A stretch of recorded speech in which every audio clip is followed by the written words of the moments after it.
رب اشرح لی صدری ویسر لی امری واحلل عقدۃ من لسانی یفقہوا قولی۔ بعض پوائنٹس کے ذریعے سے آپ کو یہ سمری بتاتی جاؤں گی انشاءاللہ۔ پہلا، جتنے اچھے عمل اتنا جلدی اور بے حساب سارے معاملات سے گزر جائیں گے، یہ ریوارڈ جنتیوں کو ملے گا۔ دوسرا، دنیا میں جتنے بھی نیک بنے رہو، اگر عمل صالح نہیں، پھر اس کی قیمت اللہ کے پاس 2 کوڑی کے برابر بھی نہیں ہوگی۔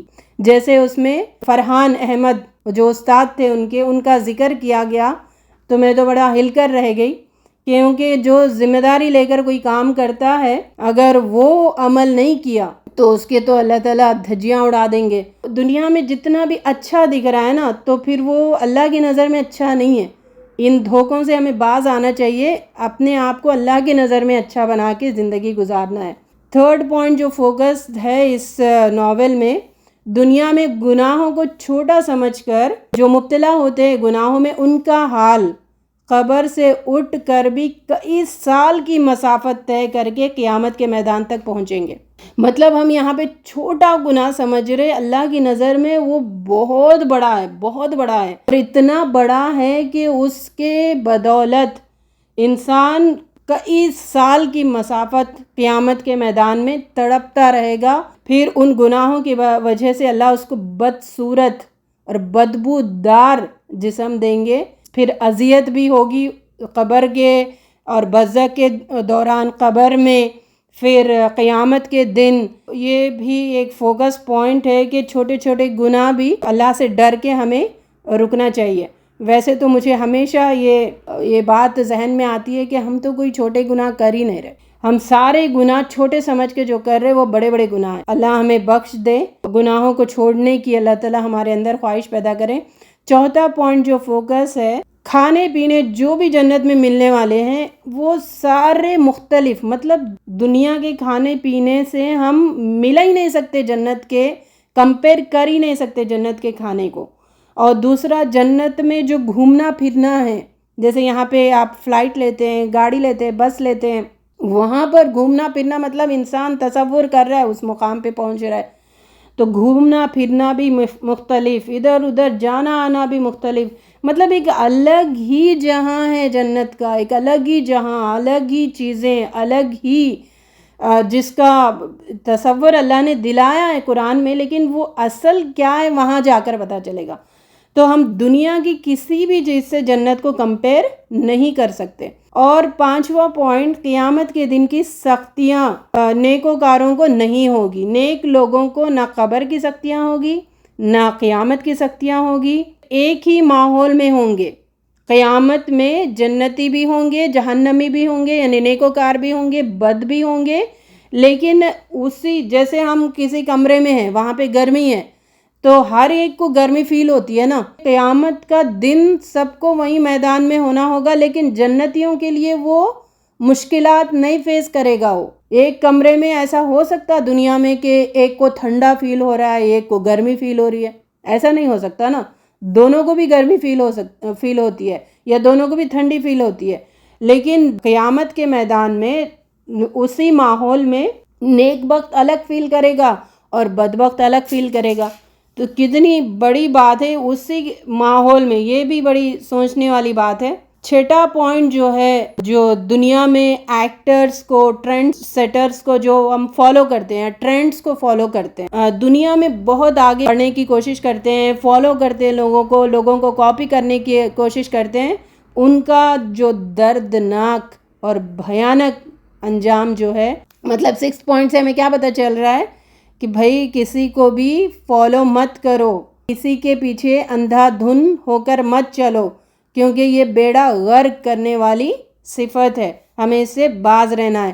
مومن ہر ایرے غیرے نٹو خیرے کے پیچھے نہیں چلتا، مومن کے لیے رول ماڈل نبی صلی اللہ علیہ وسلم ہے، صحابہ کرام ہے، صحابیات ہے، ان کے نقش قدم پر چلو، ان کے نقش قدم پر چلنے میں فخر محسوس کریں۔ پھر 7 پوائنٹ، جنتی گھر والوں کا میدان محشر میں ایک دوسرے سے ملنا، وہ کتنا انسان کو خوش کرنے والا لمحہ ہوتا ہے۔ دیکھیں دنیا میں کوئی مر جاتا ہے تو ہم آپ ہی نہیں سماتے، مطلب ایسا فیل ہم کرتے کہ یہ تو بچھڑ ہی گیا، اب اس سے دوبارہ ملنا ہی نہیں۔ لیکن اگر وہ مل جائے قیامت کے دن میدان محشر میں، اور وہ بھی جنتی ہم بھی جنتی، تو کتنی خوشی کا لمحہ ہوگا، اس کو ہم لفظوں میں ایکسپلین ہی نہیں کر سکتے نا۔ ایک دوسرے سے بچھڑنے کا اور پھر واپس ملنے کا جو مزہ ہے وہ وہی فیل کر سکتا ہے جو کبھی بچھڑ کے ملا ہو۔ اللہ تعالیٰ وہ مزے عطا کریں گے قیامت کے دن۔ تو اس لیے دنیا کی زندگی میں ایک دوسرے کو جنتی بنانے کی فکر پیدا کریں، انشاءاللہ مزے اور ساتھ رہنا انشاءاللہ جنت میں ہے۔ تو کوشش کریں کہ سارے کے سارے لوگ جنت میں جائیں، جنتی ہو۔ اور 8 پوائنٹ جو فوکس ہے، عالم ارواح میں جو ہم نے وعدہ کیا تھا اللہ رب العزت سے، اس کا ذکر، اور اس پر بھی بڑا فوکس کیا گیا اس پوائنٹ پر۔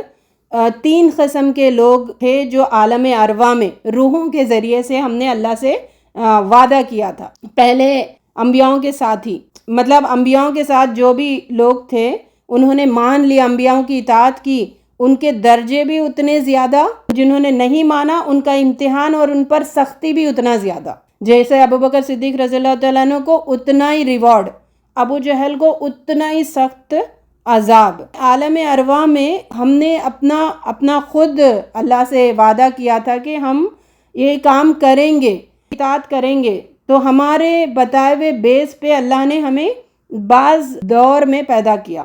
تو انبیاؤں کے ساتھ جو پیدا ہوئے ان کا سخت حساب بھی اور زیادہ سے زیادہ اجر بھی۔ دوسرے آج کے دور کے لوگ جو میں اور آپ ہے، ہمارا امتحان بھی سخت، سزا بھی سخت۔ کیوں؟ ہم نے پیغمبروں کے قصے سن لیے اور ان کے ماننے والوں کا انجام سن لیا، نہ ماننے والوں کا بھی انجام سن لیا۔ دنیا کے بہت سے دور ہم پر گزر چکے، ہم نے اس کا بھی جائزہ کر لیا۔ تو مطلب آج کے دور کا انسان ہے نا، کسی بھی حال میں چھوٹنے والا نہیں ہے، کیونکہ جتنے ہدایت کے راستے ہمارے سامنے کھلتے جاتے ہیں اتنا سخت ہمارا امتحان ہوتا جاتا ہے۔ ہمارے سامنے آج ہدایت کے راستے ایسے ایسے کھلے ہیں، اسکرین پہ پلے ہو رہے، پھر بھی ہم نہیں بدل رہے تو اتنا ہی سخت عذاب ہوگا۔ تیسرے وہ لوگ جن تک کوئی پیغام ابھی تک نہیں پہنچا، جیسے بیکورڈ لوگ ہوتے ہیں، مطلب جنگلوں میں ابھی بھی بسے ہوئے، بعض افریقہ کے جنگلوں میں بسے ہوئے، انڈمان کے جنگلوں میں رہتے ہیں لوگ، جن تک کوئی ہدایت پہنچی نہیں، تو ان کو اس لیول پہ ان کا ٹیسٹ کیا جائے گا۔ زیادہ رہنمائی، زیادہ سخت حساب کتاب، اور زیادہ بڑی سزا اور جزا۔ کم رہنمائی، کم حساب کتاب اور کم سزا و جزا۔ اب اس کا ہرگز آپ لوگ یہ مطلب نہ لیں کہ آپ قرآن سنیں گے ہی نہیں، پڑھیں گے ہی نہیں، جتنا سنیں گے اتنا زیادہ پکڑے جائیں گے۔ آپ سنو نہیں سنو، آپ اس دور میں زندہ ہے تو پکڑے تو گئے۔ قرآن گھر میں رکھ کر یہ حجت قائم کر دی ہم نے کہ قرآن گھر میں ہے ہمارے اور ساری باتیں قرآن میں ذکر ہے۔ اللہ پوچھے گا تم نے کھول کے پڑھا کیوں نہیں؟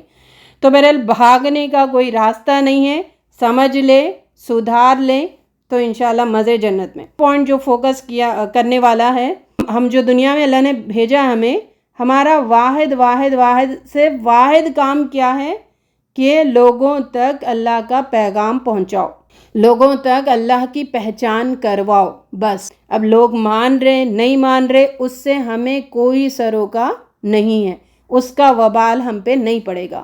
ہم پر کیا وبال پڑے گا؟ ہم نے دعوت پہنچائی کہ نہیں پہنچائی، یہ بھی ہائی لائٹڈ پوائنٹ ہے۔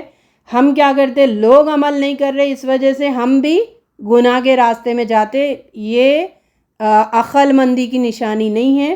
ہمارا کام لوگوں تک میسج پہنچانا ہے اور خود عمل کرنا ہے۔ پوائنٹ ہے، جو زندگی اللہ کی مرضی سے گزارتا ہے لیکن کچھ کوتاہیوں کے ساتھ، تو اللہ تعالیٰ اس کو خبر کی سختیوں میں ڈالے گا، قیامت کی سختیوں میں ڈالے گا، پھر اس کے سارے گناہ معاف کرائے گا، پھر اسے جنت میں داخل کرے گا۔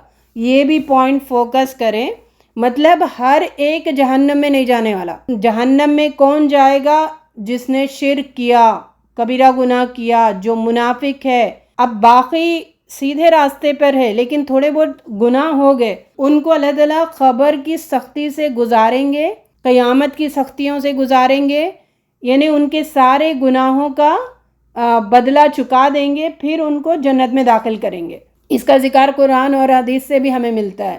لیکن خبر کی سختیاں، قیامت کی سختیاں ناقابل برداشت ہے۔ تو ہمیں یہ نہیں سوچنا کہ ٹھیک ہے جہنم میں تو نہیں جا رہے نا، یہ سختیاں برداشت کر لیں گے، یہ بھی کئی کروڑ سالوں کی سختیاں ہوگی، کئی سال اس سختیوں میں مبتلا رہنا پڑے گا، جس میں ہم نے عبداللہ کی بیٹی اور ایک بیٹا جو ہے ان کا ذکر اس میں سنا تھا۔ کتنی سختیوں کے بعد ایک عجیب سا ٹینشن، ہم تھوڑی دیر گرمی برداشت نہیں کر سک رہے، اب ہول اٹھ رہے، اتنا لانگ پیریڈ آف سختی اور عذاب کیسے برداشت کریں گے؟ تو کوشش ہماری یہ ہونی چاہیے کہ نہ خبر میں ہمیں کوئی پکڑ ہو، نہ قیامت کے دن پکڑ ہو، سیدھے جنت میں انشاءاللہ ویلکم کیا جائے۔ یہ دماغ بھی بنائیں، ہم سب کا دماغ بھی یہ بنا ہوا ہے نا انڈین پاکستانیوں کا، کہ بھگت لیں گے پھر جائیں گے، بھگت لیں گے دیکھا جائے گا۔ تو دیکھا نہیں جائے گا، بہت بڑی بہت سختی کا وقت ہے، وہ سنے اس میں انسان فیل کرے گا کیا ہے۔